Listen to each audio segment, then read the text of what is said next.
வணக்கம். தந்தையின் பாட்காஸ்ட் செய்திகளை வாசிப்பது ஜெபஸ்டின். முதலில் தலைப்புச் செய்திகள். பொங்கல் விடுமுறை முடிந்து சென்னை திரும்பிய மக்களால் தேசிய நெடுஞ்சாலையில் போக்குவரத்து நெரிசல். நெல்லை ரயில் நிலையத்தில் சென்னை வருவதற்காக அலைமோதிய கூட்டம். விமான நிலையத்திற்கு எதிர்ப்பு தெரிவித்து வரும் பரந்தூர் மக்களை இன்று நேரில் சந்திக்கிறார் விஜய். தனியார் மண்டபத்தில் சந்திப்பு நிகழ்ச்சி நடத்த காவல்துறை அனுமதி. டெல்டா மாவட்டங்களில் வெளுத்து வாங்கிய கனமழையால் அறுவடைக்கு தயாராக இருந்த நெற்பயிர்கள் சேதம். அரசு உரிய நிவாரணம் வழங்க விவசாயிகள் கோரிக்கை. உத்தரப்பிரதேச மாநிலம் பிரயாக்ராஜில் மகா கும்பமேளா நடைபெறும் இடத்தில் பயங்கர தீ விபத்து. சில கூடாரங்கள் தீப்பற்றி எரிந்த நிலையில் உயிர்ச்சேதம் இல்லை என தகவல். நாட்டையே உலுக்கிய கொல்கத்தா பெண் மருத்துவர் கொலை வழக்கு. குற்றவாளி சஞ்சய் ராய்க்கு இன்று தண்டனை விவரம் அறிவிப்பு. அமெரிக்க அதிபராக இரண்டாவது முறையாக இன்று பதவியேற்கிறார் ட்ரம்ப். வாஷிங்டன் டிசியில் விழா ஏற்பாடுகள் தீவிரம். துபாயை தொடர்ந்து போர்ச்சுகல் கார் பந்தயத்திலும் அசத்தி வருகிறார் நடிகர் அஜித் குமார். முதல் சுற்றை நிறைவு செய்த நிலையில் அடுத்த சுற்றுக்கு தகுதி. ஈரோடு கிழக்கு தொகுதி இடைத்தேர்தலில் சூடுபிடித்தது பிரச்சாரம். திமுக மற்றும் நாம் தமிழர் கட்சி வேட்பாளர்கள் வீதி வீதியாக சென்று ஓட்டு வேட்டை. பிரபாகரனை சீமான் சந்திக்கவே இல்லை என புதிய புயலை கிளப்பிய இயக்குனர் சங்ககிரி ராஜ்குமார். இருவரும் ஒன்றாக இருக்கும் புகைப்படத்தை எடிட் செய்து கொடுத்ததே நான் தான் எனவும் பகீர் தகவல். போர் நிறுத்த ஒப்பந்தம் அமலுக்கு வந்த நிலையில் 3 பணைய கைதிகளை விடுவித்தது ஹமாஸ். மற்றவர்களும் பாதுகாப்பாக மீட்கப்பட்டு குடும்பத்தாரிடம் ஒப்படைக்கப்படுவார்கள் என இஸ்ரேல் பிரதமர் உறுதி. கோகோ உலகக்கோப்பையில் சாம்பியன் பட்டம் வென்றது இந்திய மகளிர் அணி. இறுதிப் போட்டியில் நேபாள் அணியை வீழ்த்தி அசத்தல். ஆஸ்திரேலிய ஓபன் டென்னிஸ் தொடரில் 4வது சுற்றுப் போட்டியில் ஜோகோவிச் வெற்றி. நாளை நடைபெறும் காலிறுதி ஆட்டத்தில் ஸ்பெயின் வீரர் ஆல்கரஸுடன் பல பரீட்சை. இனி விரிவான செய்திகள். பொங்கல் பண்டிகைக்கு சொந்த ஊர் சென்ற மக்கள் விடுமுறை முடிந்து சென்னை திரும்பிய நிலையில் கடும் போக்குவரத்து நெரிசல் ஏற்பட்டது. உளுந்தூர்பேட்டை, விழுப்புரம், செங்கல்பட்டு, சுங்கச்சாவடி உட்பட சென்னை நோக்கி வரும் சாலையின் பல்வேறு இடங்களில் போக்குவரத்து கடுமையாக பாதிக்கப்பட்டது. இதேபோல் நெல்லை ரயில் நிலையத்தில் சென்னை வருவதற்காக மக்கள் கூட்டம் அலைமோதியது. காஞ்சிபுரம் மாவட்டம் ஏகனாபுரம் கிராம மக்களை தமிழக வெற்றிக் கழக தலைவர் விஜய் இன்று சந்திக்கிறார். பரந்தூர் விமான நிலைய திட்டத்திற்கு எதிராக 900 நாட்களை கடந்து அப்பகுதி மக்கள் போராடி வரும் நிலையில் அவர்களை விஜய் இன்று நேரில் சந்தித்து ஆதரவு தெரிவிக்க உள்ளார். தனியார் திருமண மண்டபம் ஒன்றில் இதற்கான ஏற்பாடுகள் செய்யப்பட்டுள்ளன. காஞ்சிபுரம் மாவட்ட எஸ்பியை சந்தித்த பின் தவேகா பொதுச் செயலாளர் ஆனந்த் இந்த தகவலை வெளியிட்டார். காவல்துறையாவது பாதுகாப்பு நலன் கருதி நாங்கள் மண்டபத்தில் தான் கொடுக்கப்படும் என்பதை சொன்னார்கள். அவர்களிடம் பேசி பார்த்தோம். மற்றும் போராட்ட குழு தலைவர்களும் பேசினார்கள். அதற்கு இதுதான் எங்களுடைய முடிவு, மேலெடுத்த முடிவு என்று சொன்னார்கள். நான் தளபதி அவர்களிடம் அதை பற்றி சொன்ன உடனே நான் மக்களை சந்திக்க வேண்டும், அது எதுவாக இருந்தாலும் சரி, எப்படியா இருந்தாலும் மக்களை தளபதி சந்திச்சே ஆகணுன்றது அவர் முடிவு பண்ணிட்டார். இதனிடையே விஜயின் மக்கள் சந்திப்பு நிகழ்ச்சிக்கு காவல்துறை பல்வேறு நிபந்தனைகளை விதித்துள்ளது. பரந்தூர் பசுமை விமான நிலையம் அமையவுள்ள கிராமங்களின் குடியிருப்பு பகுதிகளில் வசிக்கும் மக்கள் மட்டுமே நிகழ்ச்சியில் பங்கேற்க வேண்டும் என தெரிவிக்கப்பட்டுள்ளது. கட்சியினரால், ரசிகர்களால் பொதுமக்களுக்கோ அல்லது பொது சொத்திற்கோ எந்தவித பாதிப்பும் ஏற்படாத வண்ணம் நடந்து கொள்ள வேண்டும் எனவும் அறிவுறுத்தப்பட்டுள்ளது. தென் தமிழகத்தில் ஒரு சில இடங்களிலும் வட தமிழகத்தில் ஓரிரு இடங்களிலும் இன்று லேசானது முதல் மிதமான மழை பெய்ய வாய்ப்புள்ளதாக சென்னை வானிலை ஆய்வு மையம் தெரிவித்துள்ளது. அதேபோல் வருகிற 23ஆம் தேதி வரை மழை பெய்யும் என்றும் தெரிவிக்கப்பட்டுள்ளது. தலைநகர் சென்னையை பொறுத்தவரை வானம் மேகமூட்டத்துடன் காணப்படும் என்றும் நகரின் ஒரு சில பகுதிகளில் லேசான மழை பெய்ய வாய்ப்புள்ளதாகவும் வானிலை ஆய்வு மையம் கூறியுள்ளது. டெல்டா மாவட்டங்களில் வெளுத்து வாங்கிய கனமழையால் அறுவடைக்கு தயாராக இருந்த நெற்பயிர்கள் பாதிக்கப்பட்டுள்ளன. அரசு உரிய நிவாரணம் வழங்க வேண்டும் என விவசாயிகள் கோரிக்கை விடுத்துள்ளனர். இது தொடர்பாக அதிமுக பொதுச் செயலாளர் எடப்பாடி பழனிசாமி அறிக்கை ஒன்றை வெளியிட்டுள்ளார். அதில் பனிப்பொழிவு மற்றும் பருவம் தவறிய மழையால் பாதிக்கப்பட்ட நெற்பயிர்களுக்கு அரசு நிவாரணம் வழங்க வேண்டும் என கேட்டுக் கொண்டுள்ளார். விண்வெளியில் இஸ்ரோ நிகழ்த்திய சாதனைகளுக்கு மனதின் குரல் நிகழ்ச்சியில் பிரதமர் மோடி பாராட்டு தெரிவித்துள்ளார். இந்த ஆண்டிற்கான முதல் நிகழ்ச்சியில் பேசிய பிரதமர், பிரயாக்ராஜில் மகா கும்பமேளா நிகழ்ச்சி கற்பனை செய்ய முடியாத காட்சியாக உள்ளதாக பெருமிதம் தெரிவித்தார். இந்தியாவின் முதல் தனியார் செயற்கைக்கோள் தொகுப்பை விண்ணில் செலுத்தியது, செயற்கைக்கோள் டாக்கிங், விண்வெளியில் தாவரங்களை வளர்த்தது என சாதனைகளை செய்யும் விஞ்ஞானிகளுக்கு பிரதமர் மோடி வாழ்த்து தெரிவித்தார். உத்தரப்பிரதேச மாநிலம் பிரயாக்ராஜில் மகா கும்பமேளா நடைபெறும் இடத்தில் பயங்கர தீ விபத்து ஏற்பட்டதால் பரபரப்பு நிலவியது.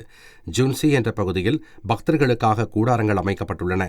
அங்கு ஏற்பட்ட தீ விபத்தால் விண்ணை முட்டும் அளவுக்கு கடும் புகை மூட்டம் வெளியேறியது. இதில் சில கூடாரங்கள் தீப்பற்றி எரிந்தன. அங்கு இருந்த பொருட்கள் எரிந்து சேதமாகின. அதிர்ஷ்டவசமாக யாருக்கும் எந்த பாதிப்பும் ஏற்படவில்லை. தகவலறிந்து சென்ற தீயணைப்புத் துறையினர் தண்ணீரை பீய்ச்சி அடித்து தீயை அணைத்தனர். சிலிண்டர் வெடித்து தீ விபத்து ஏற்பட்டிருக்கலாம் என கூறப்படும் நிலையில் போலீசார் விசாரணை நடத்தி வருகின்றனர். இதனிடையே தீ விபத்து ஏற்பட்ட இடத்தில் முதல்வர் யோகி ஆதித்யநாத் நேரில் ஆய்வு செய்தார். அமெரிக்க அதிபராக ட்ரம்ப் இன்று பதவியேற்கிறார். பதவியேற்பு நிகழ்ச்சி 4 நாட்கள் நடைபெறவுள்ள நிலையில் ட்ரம்புடன் துணை அதிபர் JD வென்ஸும் பதவியேற்க உள்ளார். வாஷிங்டன் டிசியில் பதவியேற்பு விழாவிற்கான ஏற்பாடுகள் தீவிரமாக நடைபெற்று வருகின்றன. இந்த விழாவில் இந்தியா சார்பில் வெளியுறவுத்துறை அமைச்சர் ஜெய்சங்கரும் சீனா சார்பில் துணை அதிபர் ஹான் செங் வில்லும் பங்கேற்க உள்ளனர். மேலும் பல்வேறு நாடுகளின் தலைவர்கள் கலந்து கொள்ள உள்ளனர். தொழிலதிபர் முகேஷ் அம்பானி, அவரது மனைவி நீட்டா அம்பானி சென்றுள்ளனர். டெஸ்லா நிறுவனர் Elon Musk, meta CEO mark Zuckerberg, apple CEO dim cook உட்பட ஏராளமானோர் கலந்து கொள்கின்றனர். துபாயை தொடர்ந்து போர்ச்சுகல் கார் பந்தயத்திலும் நடிகர் அஜித்குமார் அசத்தி வருகிறார். முதல் சுற்றை நிறைவு செய்த அவர் அடுத்த சுற்றுக்கு தகுதி பெற்றுள்ளார். தெற்கு ஐரோப்பிய போர்ஷே ஸ்பிரிண்ட் தொடர் ஸ்பெயின் மற்றும் போர்ச்சுகல் உள்ளிட்ட 2 நாடுகளில் நடைபெறுகிறது. இதில் அஜித்குமார் ரேசிங் குழு பங்கேற்றுள்ள நிலையில் போர்ச்சுகலில் நடைபெற்ற முதல் தகுதிச் சுற்றில் அஜித் பங்கேற்றார். அதில் சுமார் 4.5 கிலோமீட்டர் சர்க்கியூட் தூரத்தை 1 நிமிடம் 49 வினாடிகளில் கடந்து 19வது இடத்தை பிடித்த அஜித் அடுத்த சுற்றுக்கு தகுதி பெற்றார். கூட்ட நெரிசல் விவகாரத்தில் திருப்பதி திருமலை தேவஸ்தானத்திடம் விளக்கம் கேட்கும் முடிவில் இருந்து மத்திய அரசு பின்வாங்கியுள்ளது. பாஜக கூட்டணியில் இருப்பதால் ஆந்திர முதல்வர் சந்திரபாபு நாயுடு, துணை முதல்வர் பவன் கல்யாண் ஆகியோர் உள்துறை அமைச்சகத்துடன் பேசி அவர்களுடைய முடிவை திரும்பப் பெற வைத்ததாக கூறப்படுகிறது. நாட்டையே உலுக்கிய கொல்கத்தா பெண் மருத்துவர் கொலை வழக்கில் சஞ்சய் ராய் குற்றவாளி என விசாரணை நீதிமன்றம் தீர்ப்பு வழங்கிய நிலையில் அவருக்கான தண்டனை விவரம் இன்று அறிவிக்கப்படுகிறது. இதில் ஆயுள் தண்டனையோ அல்லது மரண தண்டனையோ விதிக்கப்படலாம் என சட்ட நிபுணர்கள் தெரிவித்துள்ளனர். ஈரோடு கிழக்கு தொகுதி இடைத்தேர்தல் பிரச்சாரம் சூடு பிடித்துள்ளது. பிப்ரவரி 5ஆம் தேதி வாக்குப்பதிவு நடைபெறவுள்ள நிலையில் திமுக வேட்பாளர் VC சந்திரகுமார், நாம் தமிழர் கட்சி வேட்பாளர் சீதாலட்சுமி இருவரும் வீதி வீதியாக சென்று ஓட்டு வேட்டை நடத்தி வருகின்றனர். விடுதலை புலிகள் தலைவர் பிரபாகரனை சீமான் சந்திக்கவே இல்லை என சர்ச்சையை ஏற்படுத்தியுள்ள இயக்குநர் சங்ககிரி ராஜ்குமார், இருவரும் ஒன்றாக இருக்கும் புகைப்படத்தை எடிட் செய்து கொடுத்ததே தான் என கூறியிருப்பது அரசியல் களத்தில் புதிய புயலை கிளப்பியுள்ளது. இதுகுறித்து விளக்கம் அளித்துள்ள அவர், தான் எடிட் செய்து கொடுத்த புகைப்படம் தவறாக பயன்படுத்துகிறது என்பதை உணர்ந்ததால் தற்போது உண்மையை பொதுவெளியில் வெளியிட்டிருப்பதாக தெரிவித்துள்ளார். பாலிவுட் நடிகர் சைஃப் அலி கானை வீடு புகுந்து கத்தியால் குத்திய கொள்ளையன் யார் என்ற தகவல் அதிர்ச்சியை ஏற்படுத்தியுள்ளது. 2 நாட்களாக தலைமறைவாக இருந்த கொள்ளையன் ஷெக்சாத் தானேயில் பதுங்கியிருந்த போது போலீசார் கைது செய்துள்ளனர். விசாரணையில் கொள்ளையன் ஷெக்சாத் வங்கதேசத்தைச் சேர்ந்தவர் என்பதும் 6 மாதங்களுக்கு முன்பாக சட்டவிரோதமாக இந்தியாவிற்குள் நுழைந்தவர் என்பதும் அதிர்ச்சியை ஏற்படுத்தியுள்ளது. கிடைத்த வேலைகளை செய்து வந்த ஷெக்சாத்துக்கு அன்று கொள்ளையடிக்கச் சென்றது நடிகர் சைஃப் அலி கானின் வீடு என்பதே தெரியாது என போலீஸ் தரப்பு தெரிவிக்கின்றன. இந்நிலையில் ஷெக்சாத்தை 5 நாட்கள் காவலில் விசாரிக்க நீதிமன்றம் அனுமதி அளித்துள்ளது. கோகோ உலகக்கோப்பையில் இந்திய மகளிர் அணி சாம்பியன் பட்டம் வென்று வரலாறு படைத்துள்ளது. டெல்லியில் முதல் முறையாக கோகோ உலகக்கோப்பை தொடர் நடைபெற்றது. மகளிர் பிரிவில் நடத்தப்பட்ட இறுதிப் போட்டியில் இந்தியாவும் நேபாளமும் பலப்பரீட்சை நடத்தின. ஹரியானாவில் நிகழ்ந்த கார் விபத்தில் துப்பாக்கிச் சுடுதல் வீராங்கனை மனு பாக்கரின் பாட்டி மற்றும் மாமா உயிரிழந்தனர். மனு பாக்கரின் மாமா யுத்பீர் சிங் மற்றும் அவரது பாட்டி சாவித்ரி தேவி ஆகியோர் இருசக்கர வாகனத்தில் மகேந்திர நகர் நெடுஞ்சாலையில் சென்று கொண்டிருந்தனர். அப்போது கார் ஒன்று மோதி தலைக்குப்புற கவிழ்ந்தது. கார் ஓட்டுநர் தப்பியோடிய நிலையில் இருசக்கர வாகனத்தில் பயணித்த மனு பாக்கரின் மாமா மற்றும் பாட்டி பரிதாபமாக உயிரிழந்தனர்.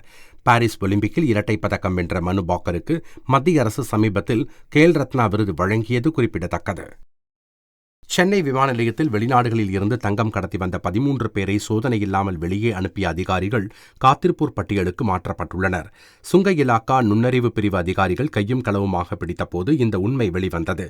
இதனையடுத்து கடத்தல்காரர்களுக்கு உதவிய பரமானந்த், சரவணன், சுனில் தேவ் சிங், டல்ஜெட் சிங் ஆகிய 4 பேர் காத்திருப்போர் பட்டியலுக்கு மாற்றி நடவடிக்கை எடுக்கப்பட்டுள்ளது. சென்னை ஆவடி அருகே இரட்டை கொலை வழக்கில் தொடர்புடைய 5 பேரை துப்பாக்கி முனையில் தனிப்படை போலீசார் கைது செய்துள்ளனர். பட்டாபிராம் அருகே சரித்திர பதிவேடு குற்றவாளிகள் இரட்டைமலை சீனிவாசன், ஸ்டாலின் ஆகியோர் சரமாரியாக வெட்டி கொலை செய்யப்பட்டது பரபரப்பை ஏற்படுத்தியது. இந்த வழக்கில் தொடர்புடைய 5 பேரை மப்பேடு அருகே துப்பாக்கி முனையில் தனிப்படை போலீசார் கைது செய்தனர். மேலும் முக்கிய குற்றவாளிகள் 3 பேரை தேடி வருகின்றனர். காசாவில் போர் நிறுத்த ஒப்பந்தம் அமலுக்கு வந்ததை அடுத்து அறிவித்தபடி 3 பெண் பணைய கைதிகளை ஹமாஸ் அமைப்பு விடுவித்துள்ளது. அவர்களை பரிசோதித்த பாலஸ்தீன செஞ்சிலுவை சங்கத்தினர் நல்ல ஆரோக்கியத்துடன் இருப்பதாக தெரிவித்தனர். இதையடுத்து 3 பேரும் இஸ்ரேல் ராணுவத்திடம் ஒப்படைக்கப்பட்ட நிலையில் தாய்நாட்டுக்கு வரவேற்பதாக இஸ்ரேல் பிரதமர் பெஞ்சமின் நெத்தன்யாகு தெரிவித்துள்ளார். மற்றவர்களும் பாதுகாப்பாக மீட்கப்பட்டு குடும்பத்தாரிடம் ஒப்படைக்கப்படுவார்கள் என அவர் உறுதியளித்தார். போர் நிறுத்தம் அமல்படுத்தப்பட்டதைத் தொடர்ந்து உதவிப் பொருட்கள் அடங்கிய 100கணக்கான லாரிகள் காசாவில் அனுமதிக்கப்பட்டதாக ஐக்கிய நாடுகள் சபை தெரிவித்துள்ளது. முதற்கட்டமாக 260 லாரிகள் அனுமதிக்கப்பட்டுள்ளதாகவும் அவற்றில் 16 லாரிகளில் எரிபொருட்கள் கொண்டு செல்லப்படுவதாகவும் தகவல் தெரிவிக்கப்பட்டுள்ளது. இதனிடையே காசாவிற்கு உதவி வழங்க நாள் ஒன்றிற்கு 600 லாரிகள் வரை அனுமதிக்கப்பட உள்ளதாக தகவல் தெரிவிக்கப்பட்டுள்ளது. ஈட்டி எறிதல் வீரர் நீரஜ் சோப்ரா தனது திருமண புகைப்படங்களை சமூக வலைதளங்களில் பதிவிட்டுள்ளார். ஈட்டி எறிதலில் 2 முறை ஒலிம்பிக் பதக்கம் வென்ற இந்திய வீரர் நீரஜ் சோப்ரா ஹிமானி என்பவரை திருமணம் செய்து கொண்டதாக அறிவித்துள்ளார். குடும்ப உறுப்பினர்கள் முன்னிலையில் மிக எளிமையாக நீரஜின் திருமணம் நடைபெற்றுள்ளது. ஆஸ்திரேலிய ஓபன் கிராண்ட்ஸ்லாம் டென்னிஸ் தொடரின் காலிறுதிச் சுற்றுக்கு செர்பியாவைச் சேர்ந்த நட்சத்திர வீரர் ஜோகோவிச் முன்னேறியுள்ளார். மெல்பர்ன் நகரில் நடைபெற்ற ஆடவர் ஒற்றையர் பிரிவு 4வது சுற்றுப் போட்டியில் செக் குடியரசு வீரர் ஜிரி லெக்காவை வீழ்த்திய ஜோகோவிச் நாளை செவ்வாய்க்கிழமை காலிறுதிப் போட்டியில் ஸ்பெயின் இளம் வீரர் ஆல்கரஸுடன் பலப்பரீட்சை நடத்தவுள்ளார். இந்தியா இங்கிலாந்து அணிகள் மோதும் முதல் T20 போட்டி கொல்கத்தாவில் வரும் 22ஆம் தேதி நடைபெறவுள்ளது. இந்நிலையில் கொல்கத்தா சென்றுள்ள இந்திய அணியினர் ஈடன் கார்டன் மைதானத்தில் தீவிர பயிற்சியில் ஈடுபட்டனர். இதனிடையே இங்கிலாந்துக்கு எதிரான ஒருநாள் தொடர் மற்றும் சாம்பியன்ஸ் டிராபி தொடரில் இருந்து நீக்கப்பட்ட சஞ்சு சாம்சனுடன் கம்பீர் நீண்ட நேரம் உரையாடினார். மும்பை வாங்கடே மைதானம் அமைக்கப்பட்டு 50 ஆண்டுகள் நிறைவடைந்த நிலையில் மும்பை கிரிக்கெட் சங்கம் சார்பில் சிறப்பு நிகழ்ச்சி நடத்தப்பட்டது. முன்னாள் இந்திய வீரர்கள் சுனில் கவாஸ்கர், ரவி சாஸ்திரி, சச்சின் டெண்டுல்கர், இந்திய அணியின் கேப்டன் ரோஹித் சர்மா, ஸ்ரேயாஸ் ஐயர், ரஹானே உள்ளிட்டோர் பங்கேற்றனர். இந்நிகழ்ச்சியில் ஐசிசி சாம்பியன்ஸ் டிராபி தொடருக்கான கோப்பை மேடையில் அறிமுகம் செய்யப்பட்டது. மீண்டும் தலைப்புச் செய்திகள். பொங்கல் விடுமுறை முடிந்து சென்னை திரும்பிய மக்களால் தேசிய நெடுஞ்சாலையில் போக்குவரத்து நெரிசல். நெல்லை ரயில் நிலையத்தில் சென்னை வருவதற்காக அலைமோதிய கூட்டம். விமான நிலையத்திற்கு எதிர்ப்பு தெரிவித்து வரும் பரந்தூர் மக்களை இன்று நேரில் சந்திக்கிறார் விஜய். தனியார் மண்டபத்தில் சந்திப்பு நிகழ்ச்சி நடத்த காவல்துறை அனுமதி. டெல்டா மாவட்டங்களில் வெளுத்து வாங்கிய கனமழையால் அறுவடைக்கு தயாராக இருந்த நெற்பயிர்கள் சேதம். அரசு உரிய நிவாரணம் வழங்க விவசாயிகள் கோரிக்கை. உத்தரப்பிரதேச மாநிலம் பிரயாக்ராஜில் மகா கும்பமேளா நடைபெறும் இடத்தில் பயங்கர தீ விபத்து. சில கூடாரங்கள் தீப்பற்றி எரிந்த நிலையில் உயிர்ச்சேதம் இல்லை என தகவல். நாட்டையே உலுக்கிய கொல்கத்தா பெண் மருத்துவர் கொலை வழக்கு. குற்றவாளி சஞ்சய் ராய்க்கு இன்று தண்டனை விவரம் அறிவிப்பு.